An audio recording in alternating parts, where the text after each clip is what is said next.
Hi, I made this sheet, so I'm going to walk you through how to use it real quick. And if you have any questions or if you would like something added, go ahead and just contact us here with this link and it will get back to me. So first, you're just going to name your company and name all of the houses that you own. You don't have to name them. You could just leave these as first house, second house. That's fine. By the way, you only really generally want to edit yellow cells, except for a few places I'll show you. So over here are settings, and when you adjust these settings, it's going to just adjust how many of each item for specific items you want to buy for each house. So you can click the drop down arrow for a selection, you can double click, or you can just type in a number.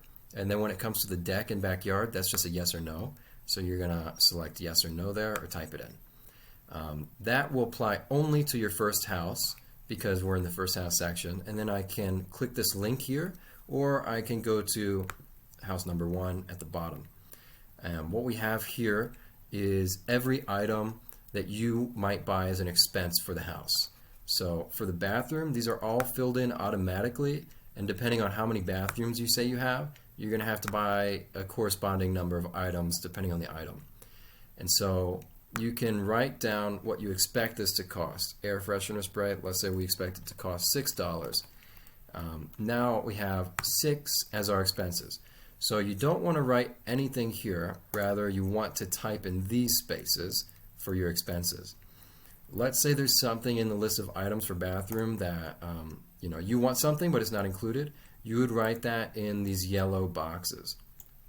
All of these items are automated, so if you edit them, it's going to cause some issues with the sheet. If you want, you can just take this number and set it to 0, or just not write anything for those expenses. That's fine. But once you write it as 0, it's no longer going to be automatic.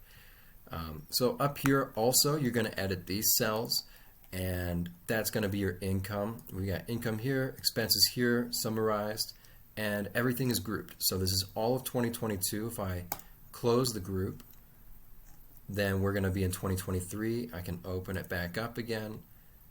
And if I go over here to our expenses and I close that group, now I can see my overall profit loss for the house. My income was $5, my expenses were $6. I'm coming out at a loss of $1. Hopefully the colors make that pretty clear. Then, let's see, we're going to go to total cash flow, and this is going to summarize all of your expenses for each house. These are also grouped up for you. So profit, loss, income, expenses for each house, and then it's summarized at the top. If you have other income that's not specific to a house, you can put it in this area. Otherwise, everything here is going to be automatic. And you don't really want to edit any of that. If I go to one of the houses here, and you can see at the top we've got projected.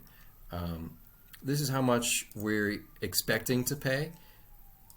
If the month has passed and you already bought everything, you spent all that money, now you can switch it to actual, and this is just going to help you keep track of what you've actually spent. But everything projected or actual will get listed in the total cash flow model. So just keep that in mind. One other item, if you look at all of the sheets here and you see this one is hidden, it's called settings. That is just keeps the sheet running properly. You don't really want to play with that or it'll break things. Yeah, again, feel free to send some questions our way, and I'll be happy to get right back to you. Enjoy.